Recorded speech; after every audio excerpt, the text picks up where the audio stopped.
Brian, Look Matt, at and Dave. Brian. He looks Hey, great. what's going on, guys? Can you hear me? Yes, we can. Thank Yes, you we for can, being sir. flexible. That was an experiment on Friday that didn't work. Now we're back to our normal confines and things will work That's much all right. better. That's all right. First and foremost, congratulations on the launch here in Nevada for BetFred Sports and the BetFred Sports book at Virgin here just off the strip in Vegas. How did the launch go last week? Yeah, good. Things came in really hot. Just from obviously I say that, but it took us, took 2 years for the process to work through. But it came in pretty hot. We got through the Gaming Control Board Commission and board the week prior, or maybe 2 weeks prior. So we knew, we had to get technology up and running. We had to get staff trained. A lot of those things we couldn't really do sort of in the background until we knew definitively that things were going to go our way. So yeah, they came in hot. So we were a little nervous. We opened on Thursday, took our first bet, which is makes you a little bit nervous because biggest betting day of the year on Sunday, and we basically had 2 or 3 days of practice before going into it, but it went well. We didn't have any major hiccups. We had a decent crowd, so we were pretty happy with the launch, and we're just happy to finally get going in Nevada.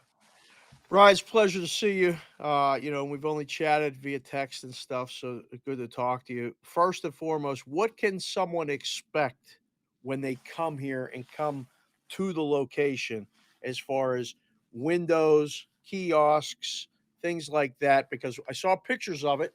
The screens look great. Looks like a great place to come hang out and watch a game. Eventually, hopefully, maybe we'll get to do a show from there, different Yeah. things like that. But if they're coming to town, which a lot of people are coming to town in March. There's another big betting event, things that maybe coming in March to Vegas. What are they going to see when they walk in the room? Yeah, if you haven't been, if you were at the old Hard Rock, the book's in a completely different place now. It's not right there at the front where it used to be. So it's a little bit back. If people haven't been to the new property, it's kind of where the Lucky's Diner used to be when it was the Hard Rock. Oh, So it's back in that general area. Really nice video wall. It's small but mighty, we like to say. But the casino in general there is not huge. right. But it's a great place. It's a great video wall. We have 4 betting counters. We don't have kiosks yet. Kiosks are due end of the month. Okay. So we'll definitely have them before March Madness comes around. But it's a good, nice, tidy place to make a bet. And we got a really Non-smoking in there, Brian? non-smoking inside the book. Okay. And it's a good Horses? good staff. Is horses or just sports? Sports only for the now. No horses Okay. yet. I'm not Okay. sure we're going to do horses in that space. I don't know that the space really Dictates it. set up for that. It's Yeah. just it's not really a horse people sort of space. In terms of what you guys will do when mobile goes legal. Now, we've had, you mentioned 2 years where you guys were working through this process, but when we first started these conversations, you guys were really excited about what BetFred was going to be able to offer a Nevada sports bettor, whether it be a local or somebody coming into town.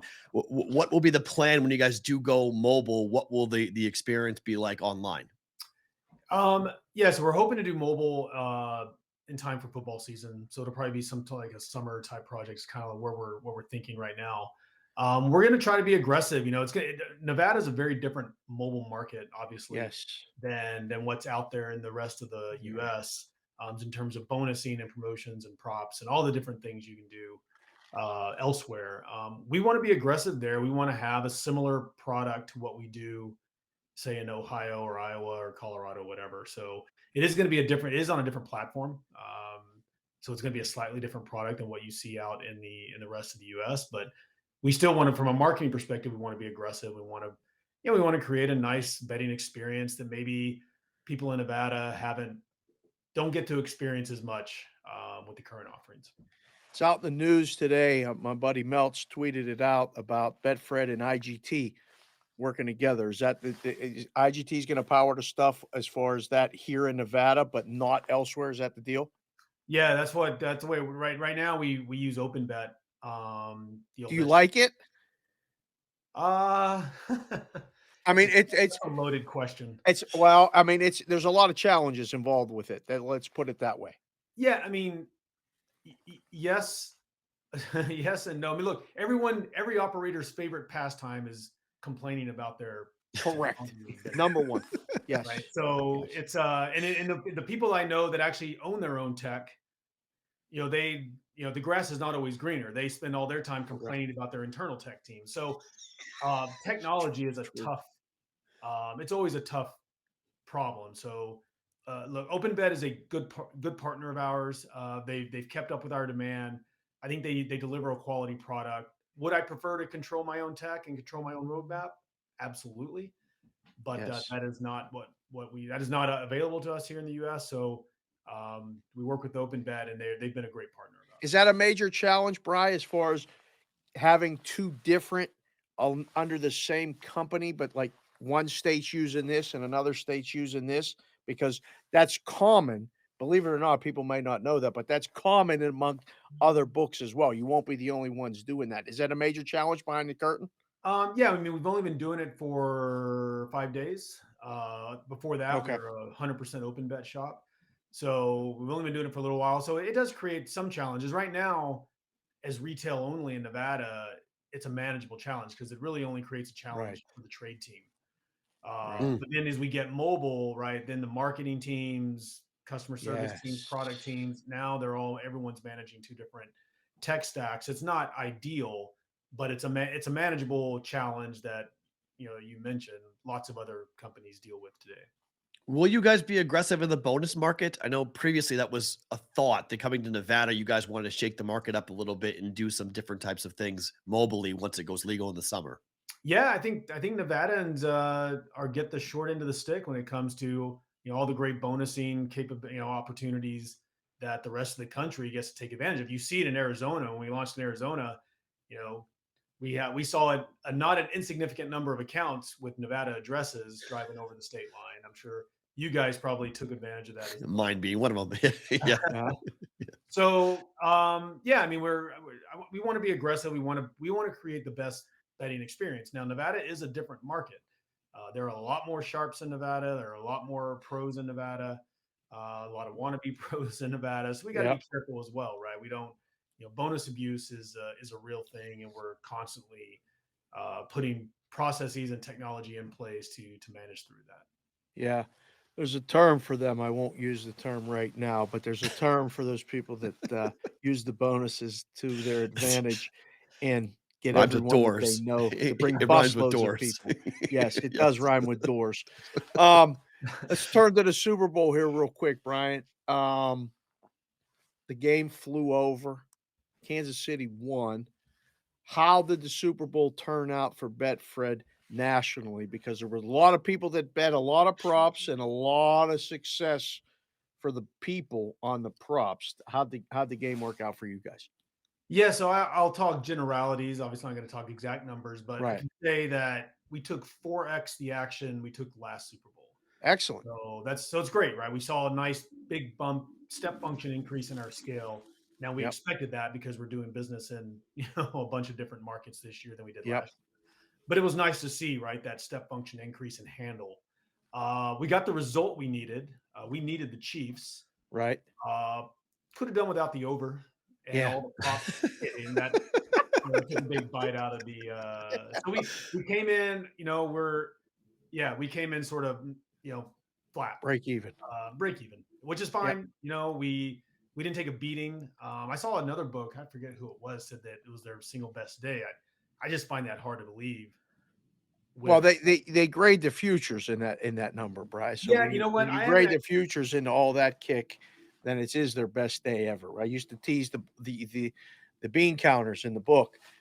They used to say, "Boy, you guys, you really had a great day." We just booked a year's worth of action, and you graded it today. Of course, it's the biggest day ever. Yeah, so if we took all the futures into account as well, then we did. Yeah, we had a great profitable day yesterday. Right. But the Super Bowl, just the game itself, Yeah. was it was break even. But we saw it could have been worse. When every prop, I know personally every over prop I bet, not everyone, but a lot of them all came in. Yes. I'm sure everyone's the same way, right? Everyone wants to the public wants to bet overs, no one wants to bet unders. So Right. and the game coming in high scoring over game. Yeah, I was expecting something a little less than positive, so it was fine. I was more excited about just seeing the step function increase in our business, Right. the action we're Yeah. getting, and just the brand. Betfred just created a much bigger. It was just a much bigger deal this year than it was last year. Right. You guys sent a guy who had 50 dimes on the Chiefs to the game yesterday. I saw some social media clips of him being there sweating the game live. What goes into the processes and the thought process as to how you guys take the larger wagers, and will you continue to do that here in Nevada? Yeah, I mean, again, Nevada is a very different market. We don't want to we don't want to shy away from large wagers. I mean, eh, we don't, the just Betfred's DNA in general is if the number's right, take the bet. And that's I think we're going to continue to that's the way we're going to continue to govern our trade group here in the U.S. Um, we're not entirely, Nevada is a different market for us. We're going to go in and see how things sort of shake out. But what we want to take bets. We're in the business to take bets. Fred started the company by winning a bet. So Betfred really is, from its DNA till today, is really, we say it's a book built by a bettor, run by bettors for bettors, and we want to live up to that. And we want to take action. How's Ohio been, Brian? I mean, it's been a month, and you got a big event in, and you know, my future's best scenario case was the Bengals getting in. It would have been a hell of a deal to have the Bengals be in the Super Bowl for all of us. Yeah. But how has Ohio been so far for you guys? Ohio's been good for us. I mean, we obviously the Bengals partnership has been fantastic. It just gave us immediate sort of street cred and brand awareness. So Yeah. we didn't have to kind of fight through the brand awareness piece that we normally have to fight through. That said, it's also incredibly competitive. It is, while there aren't as many books as there are in Colorado. In Colorado got a lot of heat for the highly competitive nature. Ohio is, I mean, you can't turn a corner, turn on a station, turn on a game without seeing just being inundated with ads. So it's incredibly challenging from a competitive perspective and very expensive. Now, we believe the Bengals partnership puts us at least in a different, category when it comes to being able to compete, but it's still highly competitive and very expensive. So we're happy with how we started. But we have a lot of work to do there, and we want to continue building on that as we kind of get in towards next football season when we can actually realize the entire season of partnership with the Bengals. Very cool. Brian, get you out here on this. In terms of March Madness, like Dave talked about, guys and girls who are coming to town, where can they go to find the book? What could they experience with the book? What do you hope people find out when they're going to go shop for Betfred here for March Madness? Yeah, I mean, obviously it's right there. If you want to go off strip, the version's a fantastic property. I think it's working through some of its own challenges as well. Obviously, it opened during the middle of a pandemic, and it's been sort of trying to play catch up ever since. But I think the property is. I mean, it was busy all weekend. So I think big events. Nobody likes big events like people coming to Vegas. I think March Madness will be similar, and we got a great staff, and we're there to take action. We're there to help out. We have a very experienced staff. So I think if you come down and want to lay action on March Madness or even the conference tournaments before that, we're likely going to do a sort of a formal opening during the conference tournament championship weekend. Nice. Oh, cool. Do a Vegas Golden Knight watch party, all sorts of stuff like that. So Excellent. yeah, it's going to be a lot of fun. Come down, give us a look. Yeah, we're looking to take some action. Very cool. Brian, thank you for coming on. Thank you for being flexible with us. Really appreciate it. Congrats again on the launch. Look to see you guys soon down the line. All right. Yeah, no problem. Thanks, guys. See Take you, care. Brian. That's Bryan Bennett from Betfred joining us here on the Bostonian versus the Book. Good stuff with that.